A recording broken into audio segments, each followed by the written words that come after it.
Welcome once again to the Innovation ROI metrics. Just by the way of introductions, my name is Gunjan from GoEmerald. GoEmerald is a data-obsessed innovation and transformation company.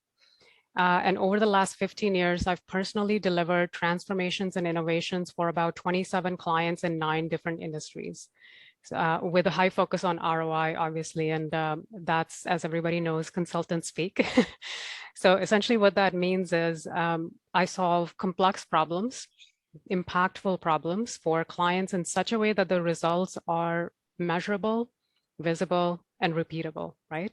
If it's not those 3 things, in my point of view, then you're solving problems one at a time. You're being very ad hoc. It's not repeatable. How will your business grow and continue to evolve? So that's the focus that I bring to my clients. And over the last year, I've been doing these workshops to share some of those insights and best practices with everybody. So in order to get started today in this conversation, as you could tell, it would be a very interactive session. So please feel free to jump right in if you have a question or a comment. It's not just me sharing my best practices. A lot of the times I find that people from around the globe join these sessions, and sometimes they may have a little different point of view in what works in what different types of situations. And that's always very, very welcome here.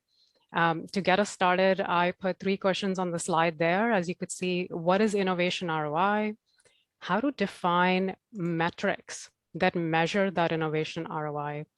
And how to ensure the ROI definition is actually enterprise-wide. And that one is very near and dear to my heart, because often I find when I walk into these situations, either it's an innovation initiative or it might be a large-scale transformation, the way the definition of the initiative itself gets defined might be quite centric to a particular part of the organization, not taking into account the full view. So that's quite important to keep in mind.